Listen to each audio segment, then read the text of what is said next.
I have the opportunity to talk to Christine. Christine is in Vanishing Knowledge, and she's helped us tremendously. Christine's work, I believe, is a little bit different than Frank's. Christine helps humans through the horses, I believe. So, Christine, why don't you tell us a little bit about your preserve and tell us what exactly you do? And we know that you're connected to Frank Kunz in North Dakota, and you guys are friends. But tell me more about your work and how it helps humans, basically. I had an amazing opportunity to create a program on a farm with some of the most sensitive and empathic horses that I've ever come across. Um, I mean, without getting into too much background, I will say that I did not have the privilege of owning a horse until I was 40. I knew that this was something that was it was in my head, that, and through many walks that brought me to that 40-year-old self. I always had in the back of my mind that I wanted to get back to horses. It was a place, in my childhood that all the extra voices and the chaos all cut down, and I felt sort of united with myself. Could you tell us what's so special about the horses? And the reason why I ask you this question is because I know for a fact that you have worked for with autistic people and it has helped them, and that's what we are showing in Vanishing Knowledge as well. So could you touch upon that a little bit? One of the great struggles um, is feeling of belonging. It's there's a there's a sensitivity that generally happens inside of a person with special needs that is not grounded in our general life, in the life that Ejaz and Christine might have.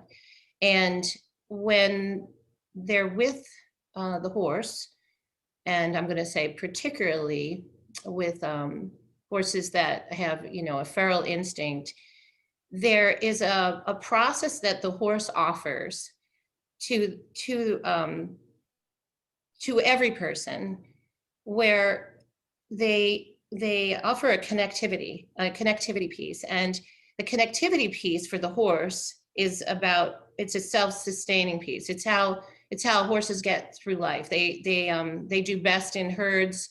They do best in a community feeling, a group feeling. But in that process of being in the herd, they support the individual. The individual horse inside the herd comes in with esteem, and that esteem is developed best when they come into a natural herd. And that's one of the reasons that if you can, find an opportunity to be with feral horses or horses that have had minimal experience with humans, that process is very much intact. And when a human being who is suffering from otherness or feeling separate Hmm.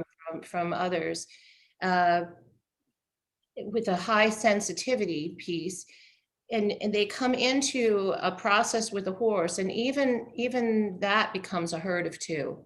So the horse um, envelops that person, not only in just, there's a quality I call the fuzzy wuzzy, but there's a softness. The horse is physically there and can offer softness, and very often you will see there's sort of this romantic feeling of the person next to the horse.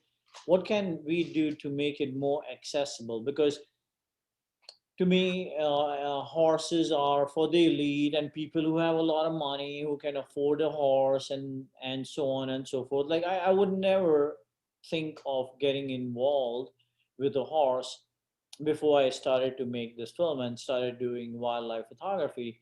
So I understand that it is accessible, but how can others who were like me and didn't know anything about how to get access to a horse do that? Like, if somebody was not doing well and they didn't want the conventional therapy, so to speak, Mhm. Is there enough information for them to know that there is something called horse therapy? And if not, how can we bring it to them? So it doesn't have to be that way. I will say that things don't have to be at the the expensive or the hard to reach level that we often see or we often associate with horses.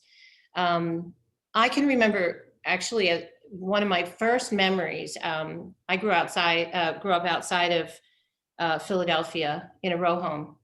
And one of my first memories is actually walking through Fairmount Park and seeing people on horseback.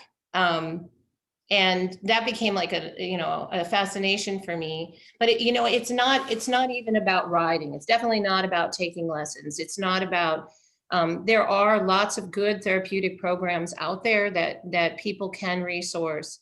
But I think that to through Vanishing Knowledge and through conversations like this, I really want to reach out, not to necessarily to the people that are looking, but to the people that have had the privilege of having horses.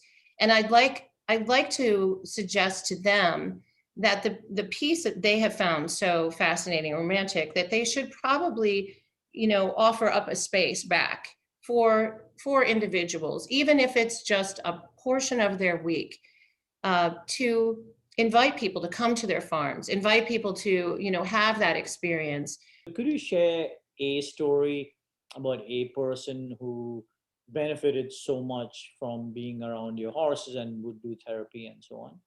This young lady, she was in high school. She had come to me. Her mother, let me know that, she was having trouble integrating in school. And, girls can be really tough in high school. And this young woman was having a really hard time with that.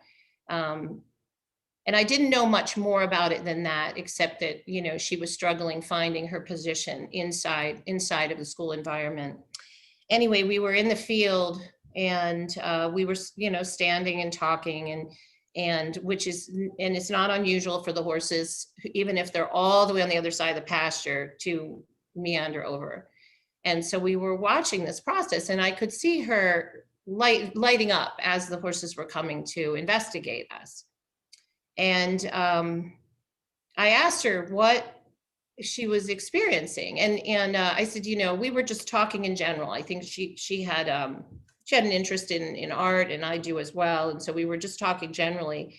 But you could see her head shift gears as they were coming towards her, and I said, "What's the first thing that comes to your mind?" And she said, "I feel like I was just invited to sit at one of the tables in the lunchroom at school." She Oh, said, that's she great. said it's very, very hard and she said it's very hard for her she explained, to walk into a school lunchroom and find a place to sit without actually feeling like you're invited to join. And she said she felt like she was invited to join them. And these And horses made her feel that way. exactly. That is amazing. That is amazing. So if she continues, or did she continue doing this with you, and has that helped and trickled over at school? So subconsciously, she's carrying that success, that feeling of that successful moment or esteem back into Back her into life. school. And that's the kind of stuff. And so I can never really speak to what might come up. I had no idea she was going to say that. um I have to, in my heart, I have to believe the horses did, though. Yeah. And I don't know, I don't know at what point they may have scripted something between, there was something between this child and the horses, but it definitely happened, and it happens completely without me. Like I almost feel like I'm an interference sometimes when I'm working with a client. They don't articulate what has happened in that moment, or and later they might make reference to it. Sometimes I get a letter from some, later about it, or they might mention it in the next visit. So why don't you tell us your website give us your website or a way for them to contact you directly. So this way, somebody sees this video, they like it, they want to get horse therapy, they can get in touch with you. Yeah, that would be awesome. It's preservechestersprings.org. And I have, they can email me or reach out. Texting is best. My phone doesn't work that well on the farm. Uh, and you know, and no matter what, no matter what conversation we have, we always find time to make that introduction. So I'm always happy. I never charge for that first introduction. It's something that I really believe strongly, that it lights that spark. And once that spark is lit, whether they come back to the preserve or go, investigate other horse situations, it seems to like ignite the whole process. I Well, don't, you can't leave these horses without feeling that or feeling something. I think that's great. I think, Christy, we're going to cut this short. I know, I mean, I can sit and talk to you forever. I'm going to cut this short a little bit, but if you have the time, we probably would come back next week and discuss a little success stories, so to speak, Little, of yeah, your clients and be able to push that out as well on social media. So thanks for taking the time. sure. Really, Oh, really, really appreciate it, oh, I and love thank it. you for being so supportive of everything that we do.